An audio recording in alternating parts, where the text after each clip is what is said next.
sub-freezing temperatures, tons of gear to stay warm, deep snow, and unpredictable weather. I have a lot of experience camping and backpacking in these conditions, but the first winter style trip of the year is always a little precarious as you shake the rust off of those skills.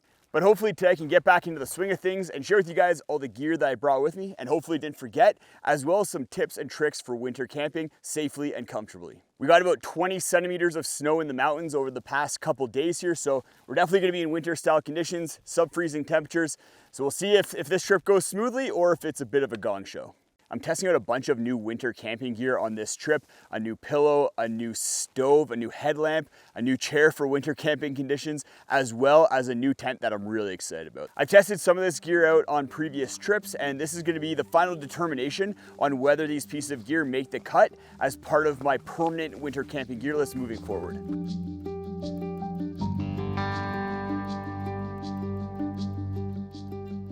I'm in this location trying to figure out where I want to go. I knew that I wanted to come into this area based on my recon using Onyx, but I kind of wasn't sure whether I wanted to head down that valley over there or stick in this valley and go to the right there.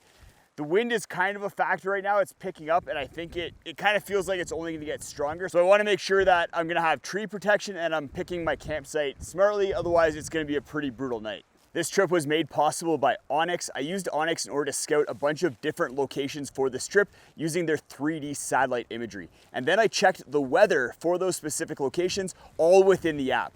It's awesome to be able to pick a specific location on the map and then see hourly and weekly weather forecasts for that location. It makes planning trips a whole lot easier and a whole lot safer because you can actually see what the weather is supposed to be like for when you're going to be heading out. Based on the forecast that I was seeing, the wind is supposed to be kind of a south-southwest wind, which means it's going to be funneling straight up that valley. So I think for that reason, I'm actually going to head to the right here and continue down this way and hopefully find a spot to camp that has a little bit of tree cover. I think I found the spot where I want to camp. I was scoping out some areas, a little bit higher elevation, a little bit better views, but much more exposed. The wind was kind of insane, about 40, 50 kilometer an hour gusts. Down here, it's a little bit more protected. And we do have running water right there, which is a luxury in the wintertime because later in the winter, that's gonna be frozen and we're gonna have to be melting snow, which takes a lot of fuel and a lot of time. I'm gonna get my tent and sleep system set up, and then I'll share with you guys the gear that I brought with me, as well as go through some tips and tricks in order to make winter camping a little bit more comfortable. I got everything set up, my tent, my sleep system, even got my chair going. I've changed into my camp clothes. That's one of the first things I like to do after I get camp set up is get it into my camp clothes so that I get nice and toasty warm. Usually the clothes that I hike in or ski in or snowshoe in are a little bit damp from sweat because I sweat even when it's minus 20 degrees Celsius out. So I like to get into something warm so I don't catch a chill. You can probably see some new gear that I'm testing out this winter that you haven't seen on this channel before. So let's run through some of it and talk about how I'm liking it so far. First up, we have this chair. This is the Moonlight Elite chair. I've used this on several trips so far, but what I'm excited for winter trips is the footprint that's included. It's part of the overall package. It's what you wrap up the legs and the seat in. So they basically made it so that instead of having a bag that you stuff everything into, you just wrap it up in the footprint and you get this 2-in-1 kind of system, which is really nice. In the wintertime with the footprint, you can put it down on snow and then hopefully not sink in quite as deep. The tent is also new. You've never seen this on the channel before. I'm really excited for it. It's the Black Diamond Megalite 4. It's not a 4-person tent. It's definitely more of a 2-person tent. There's a bunch of different features that I really like about it. First of all, it's a pyramid tent, which is my favorite in the wintertime because it sheds snow and wind really well. It only takes 4 stakes to set up. There's a lot more stakeout points than guy out points, but 4 is the minimum. And that makes it just a lot easier to set up compared to a tent that uses like 6 or 8. The material that it's made out of and the fact that it doesn't have a floor is also something that I'm really excited for. It's made with 30 denier polyester, which I like more than Dyneema because with Dyneema you have to fold it and roll it. With polyester you can just stuff it into the stuff sack.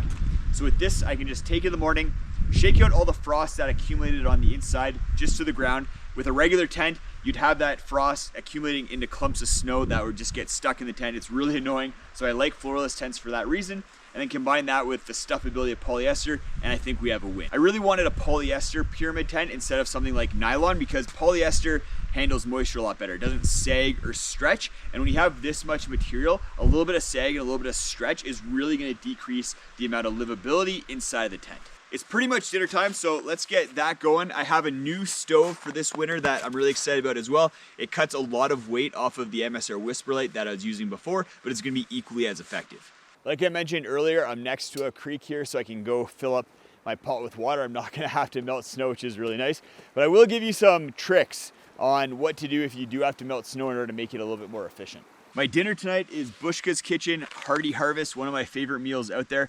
But in order to rehydrate it, I'm gonna have to boil water. And the stove that I'm using to boil water is new. It's the MSR WinPro 2.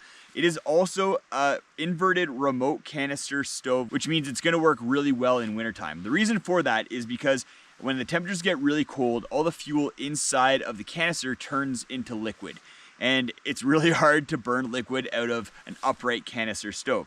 With an inverted canister stove, that liquid runs through the hose and then through a preheating tube. This preheating tube right here is the key to the entire operation, because as you run the stove, you're gonna heat up the liquid fuel inside that tube, turn it into gas, and then you're gonna be able to burn it much more effectively using the stove. But what's different about the WinPro 2 compared to the Whisperlight is that it can only be a canister stove, whereas the Whisperlight can burn a whole bunch of different fuel types. And for that reason, it's about half the weight of the Whisperlight. So I save a lot more weight. It's also more compact. My tip for wintertime camping for when you don't have running water nearby is once you fill up your pot, I recommend like 2 liters for a pot so you can fit a lot of snow inside of it. Make a bunch of snowballs and pile them up next to your pot. So as the snow melts and turns into water inside your pot, that's gonna free up space and you can add the snowballs slowly. It's just an efficient way, so you're not having to go grab snow a bunch of times. You just have your stack of snowballs ready to go.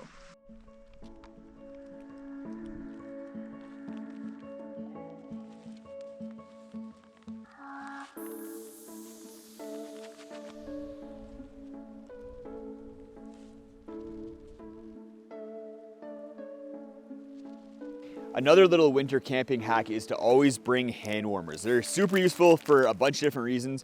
If your sleep system isn't quite warm enough, you can throw them into the bottom of your sleeping bag, keep your feet warm, or just kind of cuddle one to keep a little bit warmer. They're also great if you get cold while you're hiking. Throw them in your boots, throw them in your gloves. They're gonna help keep you warm in a lot of different ways. Normally when I go winter camping, there's a lot of snow on the ground, and for that reason, I'll bring snow stakes or snow flukes. But I'm going early season, or if I'm heading to an area where I'm not sure how much snow there's gonna be, I'll bring a couple different kind of stakes. I'll bring a standard snow stake.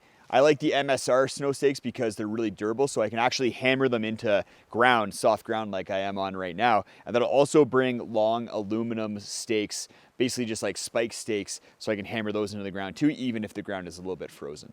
The sun is starting to set right on schedule. In the Onyx weather forecast, you can actually see the sunrise and sunset, which is super important in the wintertime because there's not a lot of daylight, and you want to be planning your trips so that you're going to be able to cover the ground while it's still light and you're not getting to camp when it's dark. Well, it's not the worst thing to get to camp when it's dark. It makes things a lot more difficult and you don't get to enjoy camp life quite as much. That means I've also had to bust out my headlamp. I have it in my pocket ready to go for when the sun sets. This is the Black Diamond Deploy, 325 lumens, very lightweight, and then USB-C rechargeable. Really excited about this headlamp, especially for wintertime where I just want something lightweight but still is going to be effective. That being said, I'm still testing this and putting it through its paces along with all this other new gear that we're talking about. Tomorrow morning, I'll let you know kind of what my final thoughts are on the tent, the stove, this headlamp, as well as my sleep system, because I am doing some new things with my sleep system that I haven't done in the past while winter camping.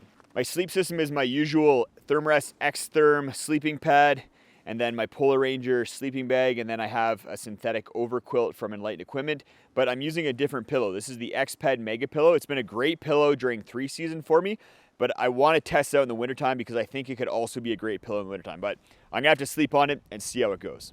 I know I'm gonna get asked about a bunch of gear that I haven't specifically talked about. So if you're interested in everything that I brought on this trip, then go check out the video description. I'll have a full list there as well as links to everything. But something that you should definitely check out are these booties from Mech. They're insulated booties with very warm insoles, and then they have this cuff that goes up high in order to prevent snow from getting down into your boots, and you can kind of trudge through some deeper snow than you can with a shorter bootie. I'm just gonna relax as the sun sets around me, and then we'll catch you guys in the morning. Good morning. I had a great sleep last night. One of the best sleeps I've had in a really long time.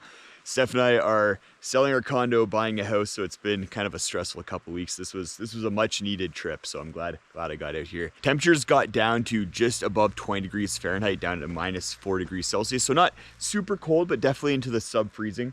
My sleep system was overkill, but I was super comfy because I just opened up the center zip of the Polar Ranger sleeping bag and then just draped the quilt over top of me. That was a super comfy sleep system, especially paired with the mega pillow. And it's cool to see that the sleep system that I brought can get down to -50 degrees Celsius, but also be okay at just below freezing. The Megalight tent was great, tons of room in there. The wind did pick up a little bit last night and it handled that no problem. So I think this is gonna be my go-to tent for the rest of the winter just because of how versatile it is, as well as that ability to just stuff into a stuff sack and not need to fold up a Dyneema tent. I didn't bring a water filter on this trip and I'm feeling too lazy to boil water because then I have to wait for it to cool off and I just wanna kind of pack up and hit the road. I have just enough water for my oatmeal here. I use these Rusby bags in order to hold my oatmeal, and then I just pour water into it. I like to eat my oatmeal with cold water, but the Rusby bags can handle boiling water as well. Luckily, I only have a couple hours back to my car, so I'm gonna be a little bit dehydrated by the time I get back, but hopefully not too bad. I'm gonna get all packed up and hit the trail.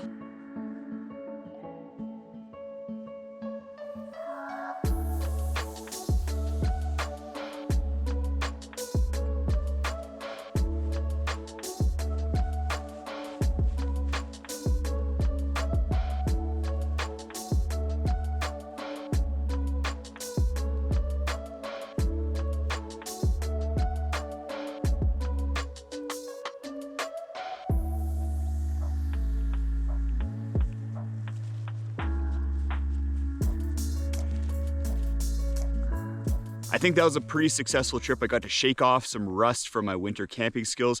I also got to confirm that a bunch of the gear that I've been testing out up until now will work in winter conditions and can be my new go-to for this upcoming winter. I also got to check out a bunch of the new features from Onyx Backcountry, like the weather, the sunset, sunrise, as well as some different mapping features that I haven't played with before. So that was awesome. Thanks again for Onyx for sponsoring this video. You can check them out at the link in the video description and get 20% off a subscription. Or they do have a free version as well that you can just play around with, see if it's going to be the right fit for you. So far, I've been really impressed with Onyx and all the different features that they've baked into their app. Go check out this video if you want to see a 3-day winter camping trip at -30-degree temperatures. We're skiing through some really remote backcountry. It was an awesome trip that I did with Kane and definitely one worth checking out.